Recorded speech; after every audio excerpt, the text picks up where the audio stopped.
Bonjour à toutes et à tous, bienvenue dans King Energy. Bonjour le King qui est là en vacances. Ça y est, l'eau est bonne, monsieur. L'eau n'est pas mal. L'eau n'est pas mal. Mais c'est surtout pour la famille que ça fait du bien, l'eau. Ouais, c'est ça, ouais, c'est ça. Non, non, non, un Non, petit peu de répit, un petit peu de répit quand même. oui, mais moi, je passe l'eau clair de mon temps quand j'ai un peu de temps en vacances, c'est juste dormir au max, tu vois. J'ai des aérés de sommeil, du coup, je dors au max.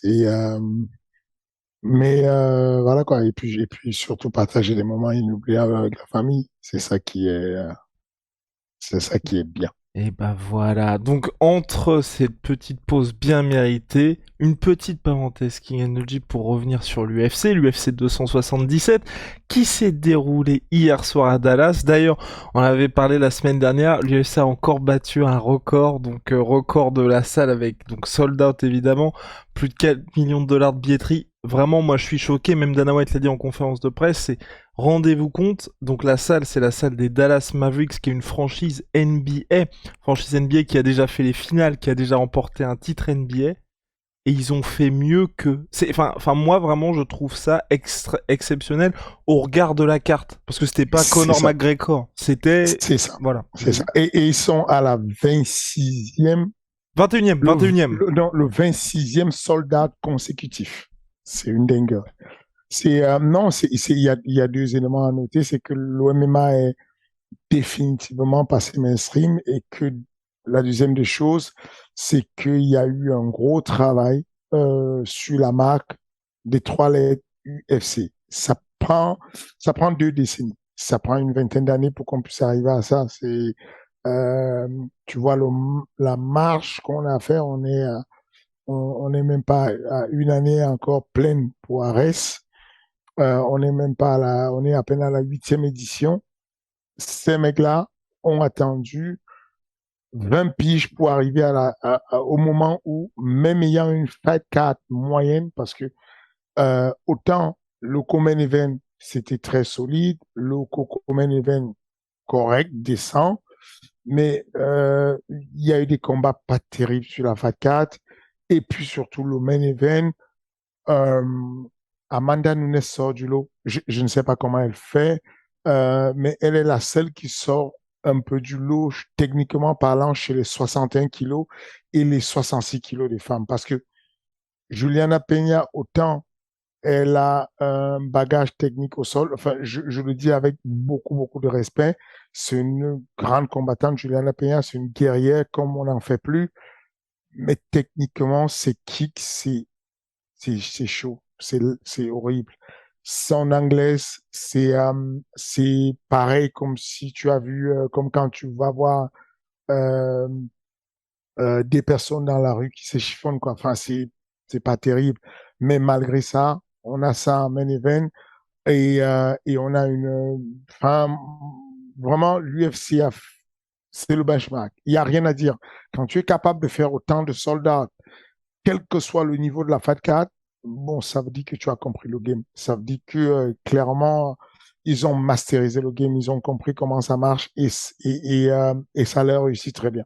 Et c'est ce que Dana White a dit en référence à Jake Paul, qui lui, dans le même temps, a dû annuler son combat prévu la semaine prochaine, pour expliquer que oui, c'est très très dur de faire des événements semaine après semaine. Donc, vas-y, ouais. On revient à notre débat. Promotion versus gala. Un gala, la boxe, une date, machin, on trouve un peu de sous. Le nombre de mecs qui sont allés en boxe et qui n'ont pas encore été payés. Anderson Silva n'a pas encore été payé de ses combats de boxe qu'il a fait. Parce qu'il y a pas d'argent, parce qu'il n'y a pas une organisation, parce que c'est pas promotionné dans le temps et dans la durée. Donc, à voir, c'est vraiment incroyable. Hein. Les recettes que ces mecs font avec le ticketing dans des zones comme Dallas, où, enfin, c'est effrayant. Franchement, c'est du gros boulot et moi, ça m'encourage. Ça m'encourage dans le sens où enfin, ça aurait pu me décourager hein, parce que ça montre combien de fois il faut bosser. C'est que c'est un investissement sur des décennies encore, comme je dis. C'est que tu bosses en 2022 pour espérer que en 2040, tu vas pouvoir faire des soldats sur Bercy de manière consécutive. Tu vois ce que je veux dire? C'est une patience, faut de la patience, il faut de la connaissance, il faut fabriquer une marque. Et fabriquer une marque, ça prend du temps. Du temps. Les 4 lettres ARES, pour qu'on s'en souvienne en 2040, il faut qu'on prenne du temps, qu'on travaille, qu'on travaille, qu'on travaille. Et voilà, ce n'est qu'avec ça qu'on réussit à faire des choses comme l'UFC. Eh ben, réponse d'ici quelques années. Donc revenons au main event. Amanda Nunes, wow. J'en perds mon latin. Amanda Nunes contre Juliana Peña. Amanda Nunes qui a remis les pendules à l'heure. Victoire par décision unanime. 5 knockdowns au total. Ce crochet en compte qui a marché toute la soirée. Et c'est vrai qu'il y a eu quelques petites frayeurs en soumission, mais globalement, elle a été en contrôle absolu. Absolument. Il y a eu moi, j'ai compté une vraie tentative de soumission qui était la clé de bras. Ouais. Mais chez les femmes, c'est compliqué de finaliser une clé de bras finalement. Elles sont assez souples et c'est très complexe. Elles sont l'axe et les amplitudes que peuvent faire les articulations chez les femmes, ça peut aller loin. En tout cas, Amanda Nunes a facilement dominé son adversaire. Il y a eu peut-être vers la fin où elle a eu un petit manque de jus, où elle s'est retrouvée dans une tentative de soumission ou deux, mais pas grand-chose. Pas grand-chose de la part de... Mais je le dis encore, autant en 57 kilos, tu as des filles, même en 52 kilos, tu as des filles comme Joanna Jezesi, comme Valentina qui boxe bien, autant la sœur de Valentina aussi, Shevchenko à 61 kilos boxe pas mal, mais le niveau de la boxe à 66 femelle et à 61 femelle, c'est Juliana, non, c'est difficile. Si t'es pas l'UFC, tu ne vends pas cet événement et tu ne te relèves pas de cet événement. Et pour toi, est-ce que là, malgré, on va dire cette grosse domination lors du deuxième combat, il y en a pas mal qui disent toujours sur les réseaux sociaux que il restera un avant-après premier combat contre Juliana Peña. Est-ce que toi, tu es de cet avis-là aussi, ou tu penses que c'était un accident de parcours comme il peut y en avoir? C'est un accident de... C'est compliqué, hein, parce que Juliana Peña, elle a fait son boulot. Mhm. Elle s'est entraînée, elle s'est préparée pour le plus gros combat de sa vie. Du coup, pour elle, ce n'est pas un accident. C'est un accident pour Nunes parce que Nunes n'a probablement pas pris au sérieux ce qui venait en face d'elle. Et donc, du coup, il y a eu ce choc-là. J'ai pas envie de dire que c'est juste un hasard, genre, t'es arrivé, bah, tu voulais juste t'entamer et puis il y a un POC et tu as tué quelqu'un, tu vois. C'est pas un hasard de ce genre. Du côté de Juliana, elle a fait son boulot. Elle s'est préparée pour le premier combat. C'était magnifique. Du côté de Nunes, par contre, je suis pas sûr qu'elle était assez préparée. Cette fois-ci, elle a montré qu'elle était archi préparée, qu'elle était déterminée à reconquérir son truc. Et puis, la deuxième chose que moi, je voulais noter, c'était le fait que, mine de rien, Nunes commence à prendre de l'âge. Mine de rien. À l'époque où elle affrontait Katzingano, c'était encore, enfin, Quand tu dis mine de ça, c'est rien, dans quel sens? C'est de l'âge dans le sens les combats qui s'enchaînent, les camps d'entraînement qui s'enchaînent, c'est ça? l'ensemble de tout. Ok. C'est-à-dire qu'au bout d'un moment, tu es passionné au début, tu deviens champion. Ensuite, tu te lasses, tu deviens champion une fois, deux fois, tu deviens double champion, championne, tu deviens double championne deux fois, trois fois. Au bout d'un moment, tu te maries, tu as un bébé, donc tes comptes sont, tu n'as pas faim, tu peux t'offrir ce que tu veux. Et puis, il y a l'âge, quoi. Enfin, physiologiquement, au bout d'un moment, il y a une date de péremption pour tout le monde à un moment donné. Et je ne dis pas qu'on y est pour Nunes, mais on s'y approche. Donc, ce que j'ai envie de dire, c'est que je ne pense pas que ce soit forcément l'après Juliana qui l'a rendue pas aussi percutante, aussi violente qu'elle a été face à Cyborg ou face à les autres filles, tu vois, face à, on va dire, Ronda Rousey. Mais je pense simplement il y a une concordance de choses comme ça autour du temps qui passe, qui commence à réduire sa performance, qui commence à ramener sa performance au niveau de la normalité, parce qu'elle était au-dessus de la normalité pendant très longtemps. Elle avait du challenge. Elle venait d'en bas, elle challengeait les autres. Aujourd'hui, elle s'ennuie. Elle prend du plaisir à élever son enfant. Elle prend du plaisir à vivre en famille. Donc voilà, c'est complexe. Je pense que si ta question, on va la voir baisser, elle va moins briller parce qu'il n'y aura pas d'adversaire déjà, mais aussi parce que les centres d'intérêt commencent à être différents. Elle sait qu'il faut bosser, elle sait qu'il faut s'entraîner, mais ce n'est pas le même entrain avec lequel tu vas t'entraîner quand tu n'as personne qui t'attend à la maison que quand tu as une femme et un enfant qui t'attendent. C'est pas pareil, tu vois. Complètement. Et puis d'ailleurs, elle avait expliqué qu'elle avait quitté American Top Team parce qu'il y avait Kyla Harrison et donc c'était compliqué justement d'avoir deux superstars au sein d'un même team. Passons au co-main event avec ton chouchou Brandon Moreno qui a pris la ceinture intérimaire face à Kai Kara France, mais, et c'est pas un petit mais, c'était quand même très très chaud jusqu'à la finalisation. Chaud, chaud, chaud. Mais la question est celle-ci. Est-ce que c'était chaud parce que Brandon Moreno n'était pas à la hauteur ou est-ce que c'était chaud parce que Cara France, c'est un autre niveau? Moi, je pense que Cara France est très fort. Brandon Moreno a justifié pourquoi il a été élu Spirit Fighting. Il a ce côté de guerrier mexicain qui avance toujours.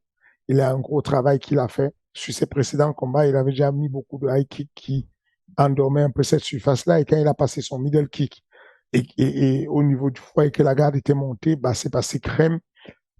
C'était un très bon combat. Combat très disputé. Bonne boxe de la part de Kaira France.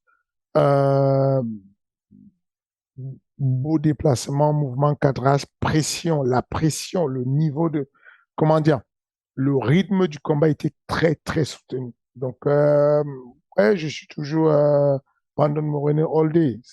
Après Cara France, Ouais, c'est dur pour lui en fait, au regard de la performance qu'il livrait jusque-là. tu sais, quand tu vis dans une salle comme City Kickboxing, tu vois, même le mec qui fait le... Alors, il nous a été vendu par Adesanya.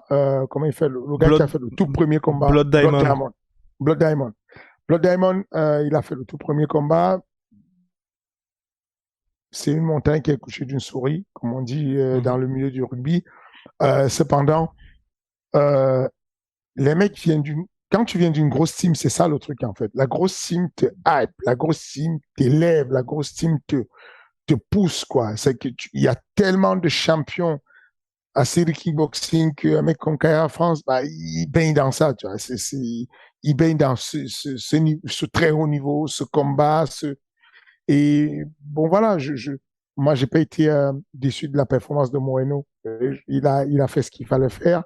Et puis, le finish est beau. C'est sensationnel d'avoir ce chaos neurovégétatif, ce chaos qui va toucher le système nerveux et qui a un temps de retard, un temps de latence sur l'information de nos cerveaux. Et ensuite, on a Kai France qui va tomber. Moi, je trouve ça beau. C'est une œuvre d'art. Capolavoro. Euh, Bon bah voilà, formidable, c'est parti. Fernand qui part en italien. Alors, on va passer maintenant au Coco Main Event et terrible.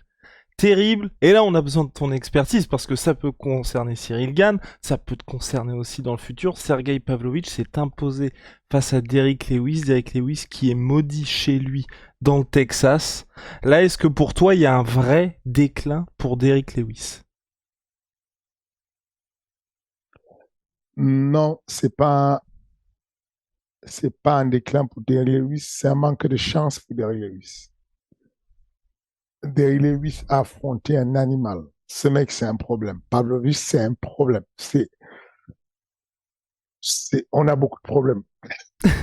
C'est fou, en fait, chez les loups, il n'y avait pas tant de problèmes, mais il y a trop de problèmes. C'est pas ce que je veux dire. Enfin, il est massif. Il a l'une des allonges les plus grandes de l'UFC. Ouais. Et si puis il avait jamais fait grande. ça. Enfin, je veux dire, je l'avais jamais vu comme ça. Ultra agressif. Ça veut dire qu'il a battu Derrick Lewis dans son propre jeu. Tu sais, le mec le swimmer. En boxe, on parle dans les trois systèmes de boxe, on parle du boxeur, du swimmer et du brawler. Lui, c'est un swimmer. C'est même un mi-brawler swimmer. Il fonce sur toi, il met un gros volume, il n'arrête pas. Et le dos du mec, enfin, tu te dis comment on peut battre un mec qui est aussi technique, précis, puissant. C'est compliqué de le battre. C'est compliqué. Enfin, bon, on n'a pas vu la lutte, on n'a pas vu le sol, mais de son morphotype, je pense qu'il n'est pas facile à faire tomber. C'est, c'est, euh, c'est pour ça que je dis que le game, le MMA et l'échelonnement du MMA n'est pas que dans le succès, c'est aussi dans la chance. Il y a le facteur chance. Dès que Lewis tombé face à ce mec, on peut dire que l'arrêt était prémédité, mais non, c'est la deuxième fois qu'il fait un face-plant, même si il était moins grave que le dernier. Quand tu tombes la tête en avant, l'arbitre a peur, quoi. L'arbitre, enfin, a tendance à vouloir stopper le combat tout de suite. Mais c'est dur. Il n'a pas reculé. Pavlovich, il n'a pas fait marche arrière. Il a bloqué, il a stoppé, il a envoyé et c'est Darius qui s'est mis à battre en retraite. Moi, enfin, ouais, quand je vois le combat, dès que je l'ai vu, je vois le combat, le truc qui arrive, c'est effrayant. C'est effrayant d'avoir un monstre qui est aussi agressif et qui avance vers toi. Surtout C'est que, ouais, effrayant. et surtout que Pavlovich, donc depuis son premier combat à l'UFC face à Lister Overeem, où justement il avait été emmené au sol et finalisé en ground and pound, c'est 0 défaite. Et puis là, mine de rien, ça commence à devenir très très sérieux. Toi, quand tu vois quelqu'un comme ça, quelqu'un comme Pavlovich, est-ce que là tu commences à te dire, pas le ciel est la limite pour lui, mais on a quelqu'un qui commence à être un prétendant sérieux ou t'as envie de le voir face à un autre adversaire avant de définitivement te prononcer? Je te dis quoi? La vérité, c'est que je le vois ultra dangereux. Vraiment, enfin, je le vois aussi dangereux avec un manque d'expérience du title shot, mais je le considère comme le, euh, le Francis Ngannou caucasien.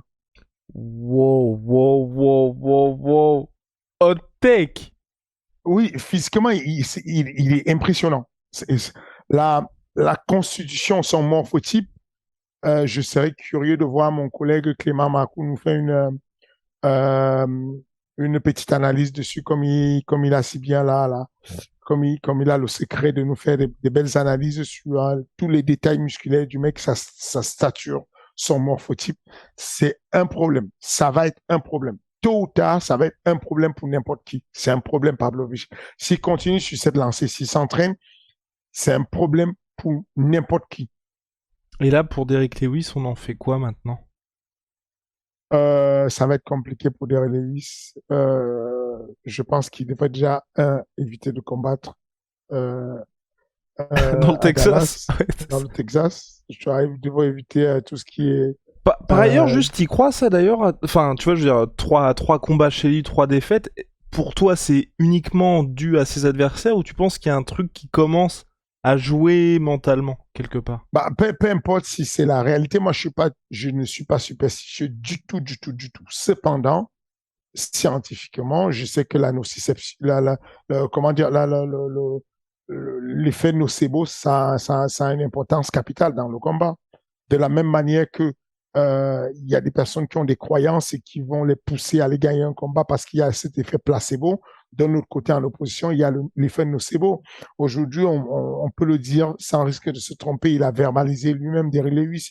Il n'aime pas combattre sur ces terres. Il n'aime pas combattre que ce soit Houston, Texas ou n'importe où euh, dans ses, sa région, en tout cas son état, il n'aime pas combattre parce qu'il perd souvent.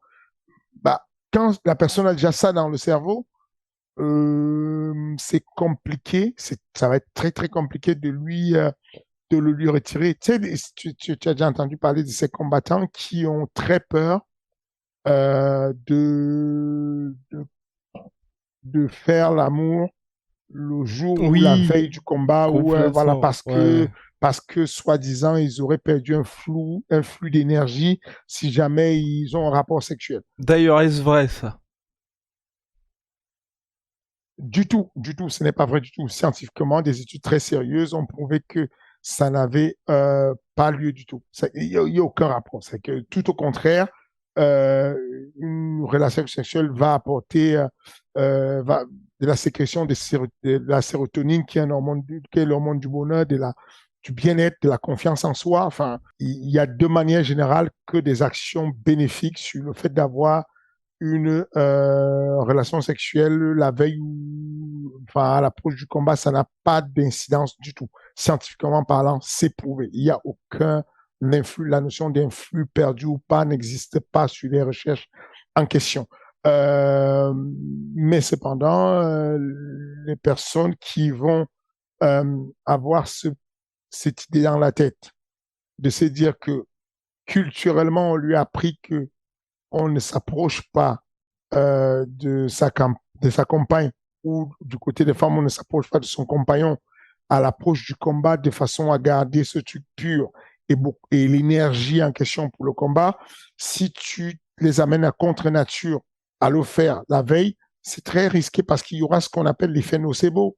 Parce que quand le combat va devenir difficile, cette personne va penser que, bon, là, je suis un peu essoufflé parce que j'ai eu un rapport sexuel hier ou avant-hier, alors qu'il n'y a aucune corrélation. À moins que, même quand vous avez fait le plus grand effort, enfin, vous faites imaginons, vous faites un test navette ou un test Vameval. Vous faites un test navette, vous plafonnez autour de 8 minutes par là, vous êtes, je sais pas, 9 minutes, 8 minutes, vous êtes peut-être au palier 18, vous vous arrêtez, vous êtes mort, vous êtes, voilà, vous êtes mort, c'est très dur. Euh, Quelques minutes après, vous êtes refait. C'est-à-dire que vous avez régénéré tout ce qu'il fallait comme tout ce que vous avez perdu, vous avez récupéré la forme, vous n'êtes pas à 100% en mode de créatine phosphate, mais vous avez vraiment remonté la pente et vous pouvez recontinuer un effort. Ça ne vous gêne pas du tout. Alors, du tout. Du coup, quand on vient parler du fait que j'aurais perdu un influx parce qu'une relation la veille, à moins que vous fassiez des relations en accrobranche ou autre chose, ou que normalement, si c'est quelque chose de classique de tout ce qu'on connaît, ça ne devrait pas poser un problème. Ça devrait, enfin, voilà quoi, ça devrait tout au contraire apporter du bien-être et de l'assurance, de la concentration à l'activité physique de combat. Et bah voilà. Avançons maintenant, Fernand, avec le combat d'ouverture de la carte. C'était Ankalaev contre Anthony Smith. Ankalaev qui s'est imposé, bah c'est vrai que c'est un peu compliqué pour lui parce qu'il fait un peu du surplace. Dernière victoire contre Thiago Santos. Là maintenant contre Anthony Smith. Anthony Smith qui s'était blessé lors du combat sur un fait de match, puisque c'était sur un kick qu'Anthony Smith s'est blessé à la jambe. Est-ce que toi là tu te dis ça y est, lui ça peut être le prochain pour le title shot, et est-ce que ça t'intéresse plus que Glover Teixeira contre Jiri Moi, Prochaska 2? oui, moi, je préfère qu'on donne une chance à Ankalaev. Il est très fort. Au-delà de cette manière, enfin, Anthony Smith, c'est tout ou rien. Là, on n'a pas vu le meilleur Anthony Smith, tu vois ce que je veux dire. On n'a pas vu ce mec-là qui, non, il a tiré dans la garde, il a fermé la garde, il n'y a aucun espoir, il n'y a aucun développement pour aller s'organiser à poser son dos sur la cage, essayer de remonter. Euh, Ça a terni un peu la victoire d'Ankalaev, mais pour moi, Ankalaev mérite la ceinture. Je pense que au lieu de faire un Jerry Prohaska 2, machin, mettons Ankalaev qui vienne faire rebattre les cartes, ensuite on repart sur quelque chose de nouveau, de frais. Et pour Ankalaev, justement, donc qui a perdu une seule fois à l'UFC pour l'instant, enfin puis même en MMA au global, contre Paul Craig avec une soumission à la dernière seconde, pour toi, quels seraient les chemins pour s'imposer face à lui, sachant que, je précise, c'est un de tes athlètes, Tion Kutelaba, qui l'avait affronté à 2 reprises. Pour toi, comment est-ce qu'on peut battre Ankalaev? Il faut le mettre sous pression. Et pour mettre Ankalaev sous pression, il faut être meilleur que lui techniquement. Si tu n'es pas meilleur que lui techniquement, tu vas te faire coucher. Et c'est l'un des meilleurs contre qu'on est dans la division. Euh, il faut qu'il soit sous pression pour le battre. Sous pression au niveau de la boxe, sous pression au niveau de la lutte. Il n'est pas brillant au sol. Tu vois, un mec comme Greg, Paul Craig, ouais. Paul Greg aurait pu battre Ankalaev s'il avait la boxe d'Anthony Smith. Attends, Paul Craig a battu Ankalaev par soumission au dernier round, mais après il se faisait rouler dessus avant. Ou tu confonds avec un autre gars. C'est ça. Non, c'est sûr, c'est pas le cas que c'est de lui que je veux parler. Ok, et il a battu Ankalaev. Oui, Ok. mais il a battu. Oui, Mais contre le ce que cours j'ai du dit, combat, tu veux dire. contre le cours du combat, moi, je peux dire qu'il aurait pu le battre tout le long du combat. C'est un mec qui peut battre Ankalaev tout le long du combat si on lui donne une belle boxe et une boxe qui lui permette de mettre Ankalaev sous pression. Il faut être complet, il faut avoir un bon sol, sinon ça ne marche pas. Il faut avoir un très bon sol, il faut être capable de mettre la pression euh, et, et, et, euh, et surtout, il faut être techniquement au-dessus. Si tu n'es pas techniquement au-dessus, tu vas prendre des mauvais coups si tu fonces. Dans la division, peu de personnes sont techniquement meilleures que lui en boxe et donc compliqué de mettre la pression quand tu n'es pas bon en boxe parce que tu te mets en danger dès que tu avances. Et ben voilà. Mais est-ce que tu penses que justement pour les combattants type Ankalaev, type Islam Makhachev et avant ça Khabib Nurmagomedov, il y a aussi un facteur. Moi c'est ça que je commence à voir avec Ankalaev, par exemple avec Volkan qui était pas, j'avais pas trouvé tout à fait lui-même contre lui. Thiago Santos par moment, qu'au bout d'un moment les gars arrivent à créer quelque chose qui font que les mecs sont pas paralysés, tu vois, mais ce petit truc qu'il y a d'habitude, on l'a pas cette fois-ci. Ankaraev fait peur. Ça, c'est indéniablement Ankaraev fait peur. Euh, Islam Makhachev, pas encore. Pas encore aussi effrayant. Habib, oui. Tu arrives, tu peux pas boxer parce que tu t'es tétanisé, tu as peur. Tu te dis le moindre. Dès qu'il me pose au sol, c'est fini, le combat est fini. Donc, là, ta fenêtre est tellement petite que tu te mets à paniquer, tu fais n'importe quoi. Mais oui, c'est le cas d'Ankaraev. Ankaraev, il fait peur. Pas forcément parce qu'il a un gros sol ou un gros cannon pound, mais surtout parce qu'il il fait mal. Il fait mal très rapidement. Ben voilà, en tout cas, vivement son prochain combat. Petit point important, mesdames et messieurs, la veille de l'UFC, il y a Ares qui est de retour, donc le 2 septembre prochain, et on me dit dans l'oreillette qu'il reste 60 places pour l'UFC, donc tiré au sort avec un espèce de ticket d'or comme dans Charlie et la chocolaterie. Si vous prenez votre place Ares, peut-être que vous aurez votre place aussi pour l'UFC le lendemain. Et là, en plus, je suis très content parce que vous vous souvenez, il y a plusieurs reprises dans les King Energy, j'ai dit à Fernand, pour moi, Ares c'est très bien, mais il manque un peu de bad blood, il manque un peu de sang sur les murs avant les combats, il manque un petit peu ce parfum qu'il y a aux États-Unis de temps en temps quand il y a un Colby Covington, Jorge Masvidal. Et bah là, le 2 septembre prochain, on aura William Gomis contre Aliou Naï, le Jaguar contre le Jaguar. J'ai déjà hâte de l'interview face à face, de la semaine de combat et bien évidemment du combat. Fernand, comment ça s'est passé pour organiser ce choc qui était déjà à l'origine prévu pour Ares 7 si je ne m'abuse, Ares 6 pardon. Oui.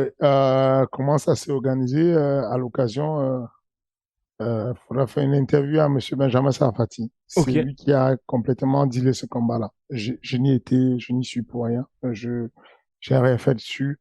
Mais voilà, c'est une volonté c'est toujours une volonté d'ailleurs de proposer les combats qui sont demandés. On a eu l'impression que le public a réclamé ce combat-là fortement parce qu'on avait décidé de placer euh, on avait après le fait que Alioune n'ait pas pu être libéré, on avait décidé de placer un Brésilien qui d'ailleurs nous a fait un faux bond aussi, pas parce qu'il voulait, mais parce qu'il a eu des problèmes avec ses coachs qui avaient le Covid et tout ça.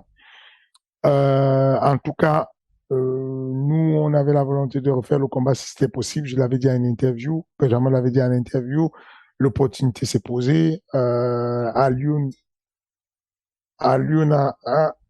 a sollicité, Alioune a souhaité euh, affronter, remettre ça en place, affronter le Jaguar, William Gomis. William Gomis aussi a fait la même chose. Les deux se sont d'ailleurs parlé sur Instagram.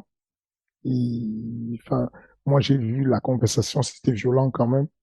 Alioune m'a montré une conversation où il Ouais, essayait j'ai vu de aussi, ouais. convaincre, où il essayait Ouais. de convaincre Non, William Gomis m'a montré une conversation où il essayait de convaincre Alioune de combattre et Alioune lui a dit, mais toi, déjà, ne me parle même pas, ne m'écris pas, je sais pas pourquoi tu m'écris. Et Alioune lui a dit, tu vas voir, tu vas pas, tu parleras plus poliment après le combat, tu vas voir.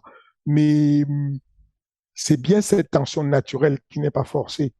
Voilà, Et voilà. c'est bien, c'est pas bien qu'on force les choses. Naturellement, les gars ont envie de se tester, savoir où ils en sont et c'est une bonne chose. Je pense que c'est un combat très risqué pour William Gomis parce que Alunia est chaud, très chaud. Euh, Même si en termes de classement, il a beaucoup perdu avec sa défaite contre le Brésilien, euh, mais il est vraiment fort. Je l'ai vu combattre. J'ai regardé les vidéos, il est bon, il est solide, il a un cardio illimité, il sait quasiment tout faire, il a beaucoup d'expérience. Ceux que je connais qui parlent de lui me disent qu'il est vraiment fort. Des mecs de sa team qui ont eu, C'est ce qu'on me dit aussi, ouais. la plupart des personnes avec lesquelles ils disent vraiment, il est fort. C'est pas une blague, il est fort, il est solide. Euh, D'un autre côté, je connais William, on m'a souvent dit il était solide. Euh, je l'ai souvent regardé en vidéo avec un regard où je trouvais il y avait de la fragilité dans son style félin de combattre. Mais il faut le voir de près, il faut le voir surtout en opposition avec d'autres personnes aux entraînements pour vous en rendre compte. Je m'en suis rendu compte qu'il a ce côté trompeur, où il a une tête de bon gamin, mais en vérité, il n'est pas bon gamin. William Gomis, il est compliqué quand même. Tu sais, il donne l'air comme ça qu'il est malléable n'importe comment, mais il est compliqué. Je prédis une très bonne guerre, une très belle guerre et une très belle guerre qui va se terminer avec une belle accolade et beaucoup d'amour finalement. Et ben, réponse le 2 septembre prochain. On va passer aux questions et une question qui revient très très souvent, Fernand. C'est au global, c'est pour tes athlètes, pour Cyril, pour Nassourdine aujourd'hui. Question pour Fernand. Hello Fernand, comment tu fais pour les combattants qui montent en notoriété? Prenons exemple sur Cyril, même si je sais que par nature c'est un très grand professionnel, mais du coup avec toutes les nouvelles obligations, etc., pour que tes combattants aient ce focus sur le MMA et que l'argent et la notoriété ne les dévient pas du chemin de la salle.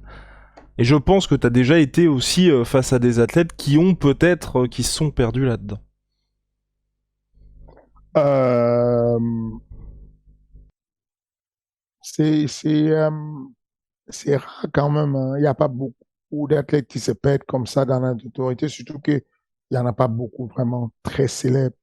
La vérité, c'est que il y a très peu d'athlètes d'MMA qui sont très célèbres. Ils sont connus dans une petite niche. Mais ceux qui sont vraiment mainstream, il y en a très peu finalement.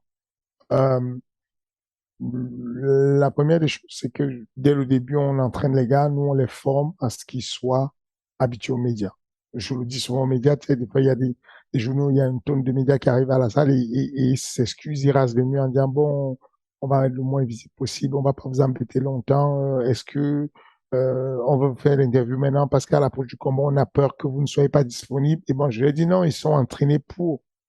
On entraîne des gars au MMA Factory de façon à ce qu'ils s'habituent très, très souvent aux interviews, qui comprennent que la relation intervieweur-interviewé est une relation qui est gagnant-gagnant et on ne peut pas s'en passer.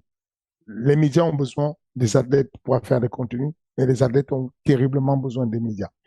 Et sur le contrat des athlètes, que ce soit sur un petit événement comme un RES ou sur un grand événement comme l'UFC, le contrat stipule que ces athlètes ont un devoir de promotion sur les combats. C'est pas juste le mec qui vient, qui s'assoit et qui attend son combat, qui combat et qui rentre chez lui. Il y a un devoir de faire de la pub et de vendre le combat. Devoir qui va bénéficier à tout le monde. Et donc, ça, c'est quelque chose qui s'entraîne. On s'entraîne à le faire. On les expose à un très grand nombre de médias le plus possible, qu'ils s'y soient habitués.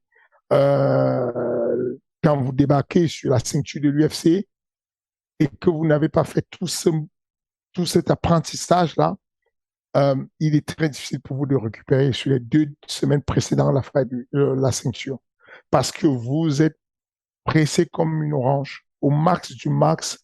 On vous amène dans la ville, l'État où vous allez combattre et vous allez faire une cinquantaine de médias. Vous allez faire tout ce qui existe, du print magazine, de la radio, de la télévision, des podcasts, tout ce qui est possible. On va vous amener visiter des universités, visiter des lieux importants. On va vous amener visiter d'autres sports pour faire des crossovers. On vous lessive. Vous n'avez même plus la force de vous entraîner si vous n'aviez pas été formé à ça. Mais quand vous êtes formé à ça, quand vous êtes habitué à faire les médias, bon, vous prenez ça comme un jeu, vous ne naviguez pas contre le courant, vous accompagnez le courant, vous vivez avec, et du coup, vous êtes meilleur interviewé, vous êtes meilleur athlète, et vous optimisez votre temps, vous vivez, vous préparez, vous avez des trucs à manger, à lire, des occupations à faire entre deux interviews. Vous vivez votre moment et vous ne le subissez pas le moment de façon à ce que le jour où vous serez sous le flot absolu des interviews et des médias, que ça ne vienne pas déstabiliser votre performance sportive. Et donc quand tu vois, toi par exemple, des Conor McGregor, des Ronda Rousey qui aujourd'hui en Fight Week, enfin avant Ronda Rousey, lors de son dernier combat face à Amanda Nunes, qui était en mode bah je ne veux plus faire tout ce circuit médiatique. Pour toi, est-ce que c'est quelque chose qui peut se comprendre et qui fait que ok bon bah ils ont atteint un certain statut qui fait qu'il y a la garantie de la vente du pay-per-view, mais que mine de rien, ça garantit le côté sportif parce que toi t'as été témoin de peut-être que mon athlète est plus le même. Non, non. Je pense que le seul truc qu'il y a, c'est que quand un athlète arrive comme Ronda Rousey à quelques jours de l'événement ne plus vouloir faire des médias, ça veut dire qu'il a craqué. Il a craqué, c'est tout. C'est très difficile. Dès que tu fais ça, t'es mort. Ça montre que tu as craqué. Tu ne peux pas, tu sais, tu peux pas te passer des médias. Il y a jamais assez de ventes des pay-per-view. Il y a jamais ça. C'est un devoir de le faire. C'est, euh, c'est très compliqué. Il y a beaucoup de personnes qui ne se souviennent pas combien de fois Christian Tonton Pumbu a été l'un des combattants les plus brillants de la France. Les gens ne se souviennent pas parce que, à un moment donné, j'étais son agent et il ne souhaitait plus faire les médias, notamment avant son combat qui était un combat clé, le combat contre Jackson Rampage sur le Au Bellator. Bellator, ouais. Ce combat-là est le combat où ce combat-là est le combat où on aurait dû faire un maximum de communication, mais on n'a pas communiqué du tout parce que c'était la volonté de Tonton de ne pas vouloir communiquer dessus. Euh, mais ça joue un mauvais tour parce que finalement, euh, bon, ça ne change pas grand-chose sur la performance sportive. Euh, que tu fasses des interviews ou pas, ça ne change pas grand-chose. Il faut s'entraîner à le faire, mais surtout, la fenêtre de tir d'un combattant, elle est de très courte. Ce que je veux dire, c'est que quand la carrière d'un combattant est finie, il y a une deuxième carrière qui se met en place, qui est la carrière de je vais utiliser ma carte de visite d'avoir été un grand combattant du Bellator pour faire d'autres activités dans ma vie. Être consultant sportif, être, je sais pas moi, tout ce que tu veux, entraîneur, coach sportif, tout ce que tu veux. Mais ça vient parce que tu as su communiquer, que tu as fait savoir ce que tu étais capable de faire. Mais Ronda Rousey qui dit je veux plus les médias, je veux rien, on stop tout, blackout total, non.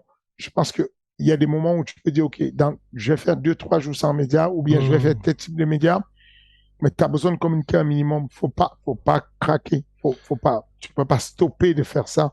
Et Après, puis je tu pense terminer aussi là, pour là. les athlètes, il y a peut-être cette peur de Ronda Rousey notamment, je pense, et même Tony Oka, moi c'est les deux derniers exemples que j'ai en tête, où en gros, ils avaient fait leur Fight Week, tout allait très bien, et tu vois, Tony Oka, il commençait à parler de potentiel combat contre Deontay Wilder, contre Tyson Fury.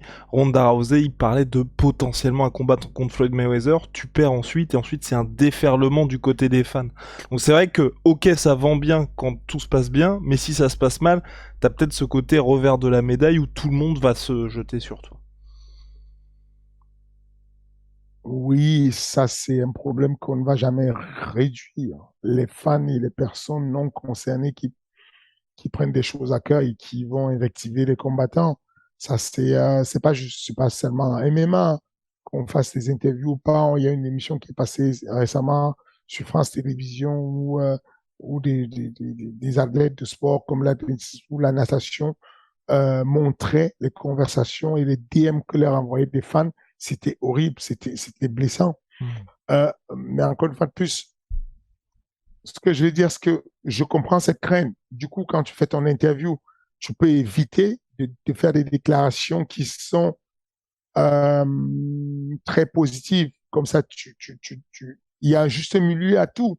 Tu n'es pas obligé d'aller faire le Conor McGregor et ensuite, quand tu vas te ramasser les tornades des fans, tu vas être choqué. Bah, tu sais que tu n'as pas le choix. Si tu t'avances, tu vas recevoir de la tempête. Mais tout ça pour dire que la question à la base, c'était sur comment on fait pour qu'ils ne prennent pas la grosse tête, qu'on n'ait pas peur que, mm, mm, encore une fois de plus, c'est quelque chose dîner où tu es un mec avec la grosse tête, où tu ne l'as pas, où tu l'as, où tu ne l'as pas. Le, le, le, le contexte et l'environnement vient le modifier un peu parce que tu as un peu plus de moyens, parce que ça te met en confiance, parce que tu as un peu plus de compliments.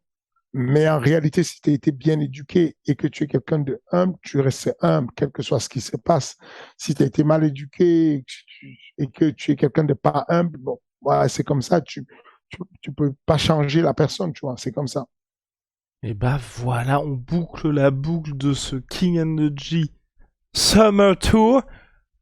Le King en vacances. On se retrouve la semaine prochaine pour un nouvel épisode. Il y aura, au niveau UFC, ce sera un petit peu tranquille, donc je pense qu'on choisira un gros sujet global. Voilà. D'ici là, Fernand, profite bien de tes vacances. Tu les as bien méritées, hein. Merci, c'est gentil. Merci, c'est gentil. Je vais profiter juste pour dire à tous mes amis qui me harcèlent, me persécutent pour avoir des places UFC. Je n'ai pas de place UFC. Je ne peux pas faire mieux que de vous dire que euh, je pense qu'il reste 1400 places à vendre sur Ares. Dans les 1400 places à vendre sur Ares, on y a caché une centaine de places. Il en reste 60 à gagner. Au lieu d'aller chercher des places à 3000 euros, j'ai des gens qui me disent, quel que soit le prix, vends-moi une place.